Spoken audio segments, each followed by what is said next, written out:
Pintu teater 2 telah dibuka.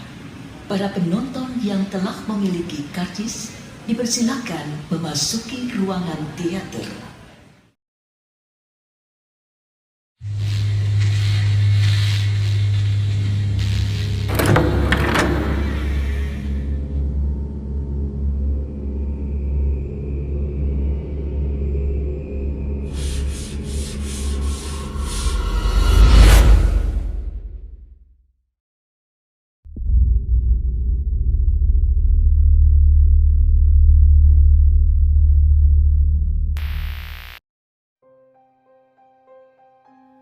Assalamualaikum warahmatullahi wabarakatuh.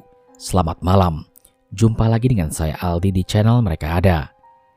Dimanapun kalian berada, saya doakan semoga kalian dalam kondisi sehat dan selalu diberikan kemudahan dalam menjalankan segala aktivitas. Pada segmen bioskop Mereka Ada ini, saya akan membacakan kisah dari Kliwon, sang anak pemilik Getih Renggat. Cerita ini bersumber dari Mas Restu Wiratmaja. Namun sebelum mulai bercerita, pastikan teman-teman sudah menekan tombol subscribe dan menyalakan lonceng notifikasinya, agar saya makin semangat dalam membacakan kisah horor untuk teman-teman semua. Kalau gitu tanpa banyak basa-basi lagi, mari kita mulai ceritanya.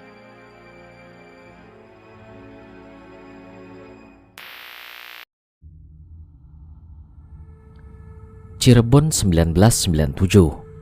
Saat itu di desa dekat dengan Astana Kala, seorang bayi yang masih dalam kandungan menjadi isu para cenayang di sekitaran. Mereka menyebutnya Getih Renggat. Hal yang sulit diterima oleh nalar adalah anak ini telah dinamai sebelum ia dilahirkan. Seperti ada keyakinan dalam kedua orang tua anak ini sehingga anak ini diberi nama Kliwon. Sesuai dengan namanya, Kliwon sendiri adalah hari di mana anak ini menunjukkan sesuatu yang tidak biasa. Seolah-olah menjadi sebuah praduga sementara akan tindakan yang dilakukannya di masa depan. Anak ini memiliki sebuah kemampuan yang akan membuatnya jatuh dalam beberapa hal dalam sinonim kehidupan, yaitu kesepian, kesedihan, tangisan luar biasa, balas dendam, dan kematian.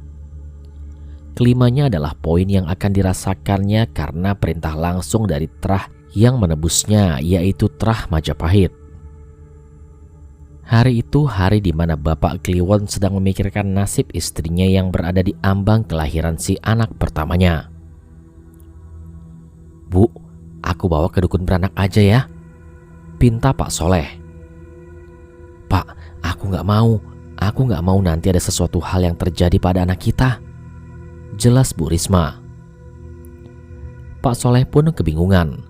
Dia segera mencari alternatif terbaru agar istrinya mengikuti arahan yang dibuatnya. Di dalam perut istrinya, Pak Soleh melihat 6 huruf yang sedang berjejer memanjang ke arah dada. Huruf-huruf itu tampak bergerak mengikuti pernafasan ibunya yang makin cepat. "Bu, ini sudah bahaya. Nanti kalau dibawa ke rumah sakit takutnya nggak keburu," pinta Pak Soleh lagi. Istrinya pun hanya bisa pasrah. Dia tahu bahwa pilihannya ini bukan pilihan yang baik. Akhirnya malam itu juga Pak Soleh membawa istrinya ke seorang dukun beranak yang memiliki jejak persalinan yang baik. Namanya Mak Kidung. Dia adalah salah satu dukun beranak terbaik di desanya. Mak Kidung sebenarnya sudah tahu akan kedatangan seorang wanita yang akan melahirkan. Anak yang akan dilahirkan ini membuat guncangan hebat bagi dunia demit dan sekitarnya. "Mak, bentar lagi anak aku akan," ucap Pak Soleh. "Aku wes paham. Anakmu ini yang akan mengguncangkan kembali tahta demit yang berada di sekitaran desa," ucap Mak Kidung. Mak Kidung menatap perut Bu Risma dan melihat huruf-huruf itu. "Mak tahu kan, dia bukan anak sembarangan," jelas Pak Soleh. "Apa karena Trahnya sudah siap diturunkan? Anak ini bukan hanya menanggung beban kehidupannya, akan tetapi ia juga akan menanggung beban kehidupan orang lain," jelas Mak Kidung. Mak Kidung tidak rela jika anak itu akan dilahirkan. Hal ini didasari dengan penderitaannya yang akan diembannya selama dalam masa-masa menemukan jati diri. Pak Soleh pun menundukkan kepalanya sebagai tanda permohonan minta tolong yang sangat tulus agar Mak Kidung mau menolongnya. Mak Kidung membatasi satu hal kepada Pak Soleh jika anak ini sudah lahir. Ia meminta kepada Pak Soleh untuk tidak menerima tamu sebelum malam 1 suruh datang. Hari itu Mak Kidung mengerahkan segala tenaga, perasaan dan keinginan kuatnya agar anak ini cepat dilahirkan. Sesaat sebelum proses persalinan dimulai, Mak Kidung melihat raut wajah Bu Risma yang sudah sangat pucat pasi. "Nak, badanku itu memiliki darah kotor. Jika anak kamu sudah dilahirkan, jangan sampai dipelihara oleh demit," pinta Mak Kidung. Bu Risma hanya menganggukkan kepalanya sebagai tanda paham akan apa yang dikatakan oleh Mak Kidung. Proses persalinan pun dimulai. Bu Risma dengan sekuat tenaga mendorong jabang bayinya agar bisa keluar dari rahimnya. Mak Kidung memperhatikan sekelilingnya sembari memberikan arahan kepada Bu Risma terhadap pernapasan yang diambilnya. "Ayo Nduk, kue iso," ucap Mak Kidung sembari memperhatikan sekeliling yang sudah mulai berdatangan. "Aduh Mak, aku sudah capek," teriak Bu Risma. "Ojo Nduk, kamu bisa, jangan sampai ngomong begitu," jelas Mak Kidung. Bu Risma mengulang lagi mengambil pernafasan yang sama agar si jabang bayi bisa cepat keluar. Keringat dinginnya terus berjatuhan. Urat-urat di tangannya makin membekas di tangan. Dengan satu tarikan nafas, Bu Risma mengeluarkan tenaga sisa sembari berteriak dengan kencang. Dan lahirlah anak yang ditunggu-tunggu. Ternyata benar apa yang dikatakan oleh terahmu, Nak. Kamu adalah anak kesatria. Kamu datang untuk mengubah tatanan terbaru. Kamu akan membongkar semuanya, ucap Mak Kidung. Namun ia terkejut ketika di dekat Bu Risma sudah berdiri 4 punggawa prajurit yang sedang menatapnya. "Jangan ambil anak ini," teriak Mak Kidung. Pak Soleh yang mendengar teriakan itu langsung mencoba memasuki kamar. Namun kamar dengan sekejap terkunci. Mak Kidung mencoba untuk melindungi anak yang telah keluar namanya itu. Ia adalah Kliwon, turunan terah Majapahit yang membawa berita kematian bagi siapa saja yang akan dilihatnya. Keempat prajurit itu menundukkan kepalanya, dan salah satunya pun berkata, "Akan ada masanya anak itu memiliki kemampuan yang tidak semua orang ketahui. Dia adalah pembawa berita kematian. Kematian baginya adalah sebuah jalan menuju keabadian. Dia akan menguncangkan tahta demit." Mak Kidung hanya bisa terdiam melihat keempat prajurit itu tengah menatap bayi yang dipegangnya. Dari luaran, Pak Soleh tengah menggedor-gedor pintu sambil berteriak-teriak. "Tolong sampaikan kepada Soleh, dia paham," ucap sosok prajurit itu. Mak Kidung masih belum paham apa yang dikatakan oleh prajurit itu kepada dirinya. Seusai prajurit itu memberikan pesan, mereka menghilang dengan sekejap. Persis ketika awal mula mereka muncul dengan tiba-tiba. Barulah Mak Kidung membukakan pintu dan Pak Soleh bisa melihat dengan jelas anaknya yang masih berlumuran darah. Mak Kidung tanpa berkata apa-apa, ia lalu menuju ke kamar mandi untuk membersihkan bayi itu. Pak Soleh yang melihat ekspresi datar Mak Kidung langsung menuju ke arah istrinya yang belum sadarkan diri di atas kasur. Pak Soleh menunggu kehadiran Mak Kidung dan menanyakan apa yang baru saja terjadi terhadap istrinya juga anaknya. Singkat cerita, setelah bayi itu dibersihkan, Mak Kidung menyerahkannya kepada Pak Soleh. "Kau tahu kan, akan kau beri nama siapa anak ini? Dia adalah penerus Majapahit," jelas Mak Kidung. "Aku tahu, Mak, tapi apa yang barusan saja terjadi? Aku mendengar suara lain." Mak Kidung menatap bayi itu dengan perasaan senang juga haru.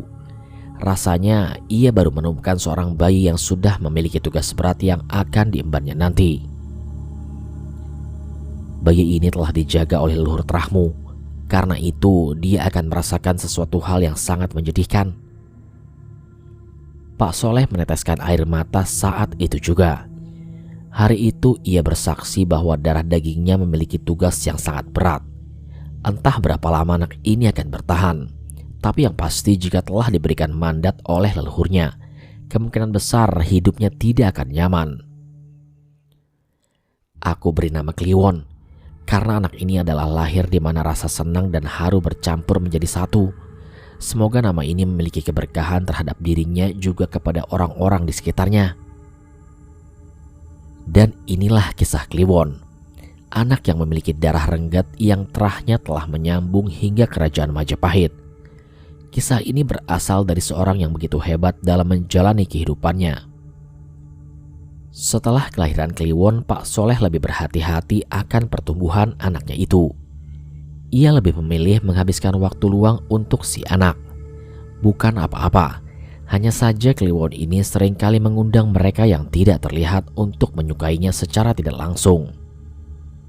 Sesuai dengan namanya, setiap malam Jumat Kliwon, si Kliwon ini sering bermandikan air kembang. Awalnya hanya bertujuan untuk membiasakan si Kliwon agar tumbuh menjadi anak yang penurut. Namun yang terjadi justru sebaliknya. Kliwon seringkali membuat onar dan suka akan keributan. Dia seringkali mengajak ribut anak yang tidak seusia dengan dia. Karena seringkali hal semacam ini terjadi, akhirnya Pak Soleh melaporkan ini kepada Mak Kidung. Dengan mudahnya Mak Kidung hanya menjawab, "Jika Kliwon sudah tidak bisa dimarahi, kamu akan rindu sama yang namanya jati diri." Secara arti mendalam, Kliwon ini memang butuh arahan untuk membentuk sosok kesatria yang ia harapkan. Artinya Pak Soleh sendiri tidak boleh menyerah ketika hendak membentuk Kliwon yang sedang dalam proses pengenalan jati dirinya itu. Karena Mak Kidung telah memberitahu akan hal itu kepada Pak Soleh, Kliwon lebih dekat dengan Mak Kidung dibanding kedua orang tuanya. Kliwon lebih nyaman dengan nasihat-nasihat dari Mak Kidung yang mendukung dan memberinya semangat hidup. Di sisi lain, bapaknya sangat khawatir jika Kliwon tidak bisa meneruskan terah yang harus dimilikinya. Namun di sisi lain, dia juga harus mencari suasana hati yang nyaman sesuai dengan keinginannya. Saat Kliwon berumur 10 tahun, ia bermimpi bahwa akan ada ramai-ramai sedang menggotong seseorang. Kliwon berada di keramaian itu sambil menangis-nangis dan ketakutan. Ia tak tahu apa arti dari mimpi tersebut. Karena penasaran, ia pun menceritakan kepada Mak Kidung. Mak Kidung yang diberitahu soal itu hanya bisa tersenyum. Kemudian ia mengelus kepala Kliwon sambil berkata, "Waktuku sudah habis, jaga tubuhmu Yona," ucap Mak Kidung pada Kliwon. Kliwon tidak tahu apa maksud waktu yang telah habis dalam pandangan Mak Kidung. Ia merasa waktu akan terus berputar dan tak akan pernah habis.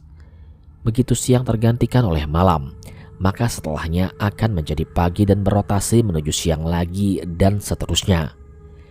Dan benar saja hal itu terjadi. 1 minggu kemudian Mak Kidung meninggal dunia. Sesaat sebelum meninggal, Mak Kidung telah memberitahu kepada Pak Soleh perihal kemampuan Kliwon. "Anakmu itu telah mengetahui kematian orang. Aku minta agar dia kamu bimbing dengan baik-baik. Takutnya dia akan diperalat oleh orang-orang yang tidak menyukainya," ucap Mak Kidung. Pak Soleh khawatir akan perkataan Mak Kidung itu menjadi kenyataan. Dan kenyataannya memang terjadi. Mak Kidung meninggal dunia. Saat itu Kliwon merasa setengah dunianya telah hancur. Ia menangis dan sangat sedih perihal kepergian Mak Kidung. Hari di mana hujan turun tepat di antara kesedihan yang mendalam. Rintikannya membasahi tanah yang kering kerontang. Tumbuh-tumbuhan menjadi menghijau. Aliran sungai menjadi deras. Ikan-ikan bermunculan. Kematian Mak Kidung membawa berkah bagi alam, tapi tidak bagi Kliwon. Ia baru saja tersadar akan mimpi yang ia ceritakan kepada Mak Kidung seminggu sebelum meninggal dunia. Tepat saat jenazah Mak Kidung akan dikebumikan, Pak Soleh memeluk Kliwon dari belakang. Kali ini Kliwon hanya bisa menerima pelukan itu.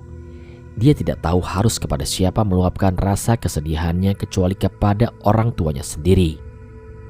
Di sela-sela pelukan hangat itu, Pak Soleh membisikkan telinga Kliwon dan berkata, "Kamu sudah bisa melihat kematian orang. Kamu harus menjaga kemampuan itu, nak. Semua orang menginginkanmu. Jelas Pak Soleh. Saat Kliwon berumur 12 tahun, Kliwon bertemu dengan seorang aneh berwajah rusak di dekat rumahnya. Sosok itu menawarkan sesuatu kepada Kliwon perihal mata istimewanya itu. Matamu cukup indah.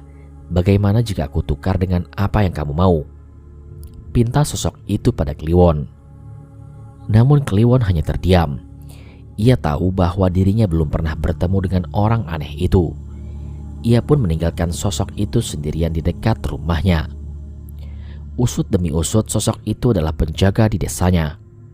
Ia kerap kali mencari orang-orang yang memiliki kemampuan khusus untuk menggoda dan menjatuhkannya kepada lembah kehancuran. Namun untungnya, Kliwon tidak begitu merespon terhadap apa yang diinginkan oleh sosok itu. Sampai akhirnya di mana Kliwon harus masuk sekolah menengah pertama. Kliwon baru memiliki seorang teman dekat bernama Fadli. Dia berasal dari tanah Pasundan. Anehnya, Kliwon hanya menyukai Fadli tapi tidak menyukai keluarganya. Kliwon berpikir, keluarga Fadli bukanlah orang baik-baik menurutnya. Sebagai catatan, kisah ini saya rekayasa nama tokohnya karena untuk menghindari terjadinya fitnah dan lain-lain.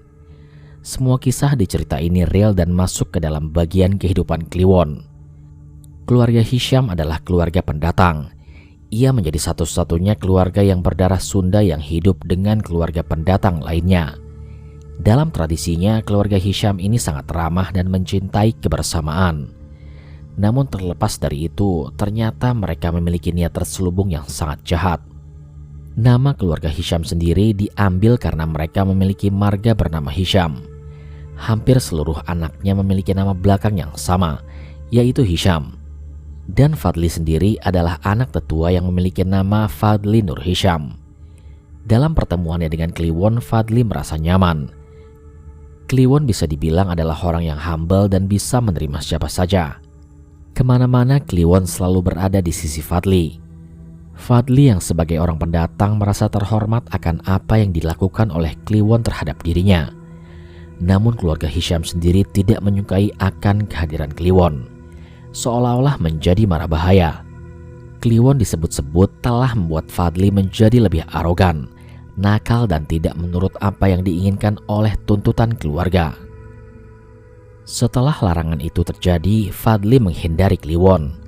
Ia seringkali menolak keinginan Kliwon perihal permintaan orang tuanya.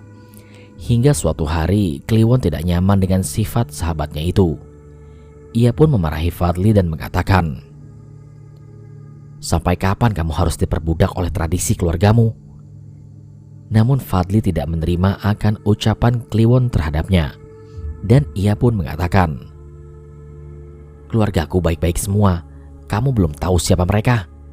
Jelas Fadli. Kliwon hanya terdiam. Dia kemudian berkata, "Kamu harus ingat ini. Aku yang akan membongkar sifat asli keluargamu." Jelas Kliwon. Akhirnya semenjak itu juga Kliwon lebih sibuk untuk mencari tahu siapa keluarga Hisham sebenarnya. Ia juga meminta bapaknya yaitu Pak Soleh untuk membantunya dalam membongkar identitas asli keluarga Hisham. Namun bapaknya menolak dan mengatakan, "Kenapa kamu begitu aneh? Jika ada orang yang tidak menyukaimu, itu berarti sifatmu jelek, Kliwon," ucap Pak Soleh. Perkataan Pak Soleh membuatnya sakit hati. Kliwon hanya bisa mengelus dada di saat bapaknya sendiri mematahkan hatinya untuk kedua kalinya. Namun sakit hati yang dirasakan oleh Kliwon hanya dibalas senyuman. Kliwon tersenyum kepada Pak Soleh dan mengatakan, "Bapak lemah. Menghadapi perkataan orang-orang saja masih goyah. Ingat Mak Kidung, dia tidak pernah mengajarkanku untuk menuruti semua perkataan orang lain." Jelas Kliwon kepada bapaknya. Kliwon yang mengetahui akan kebuntuan solusi itu, ia pun kemudian bersikeras untuk tetap mencari jalan keluar sesuai dengan keinginannya. Dia pun mencari celah untuk mengetahui letak permasalahan yang diarahkan oleh kedua orang tua Fadli terhadap dirinya. Sedikit tentang keluarga Hisham.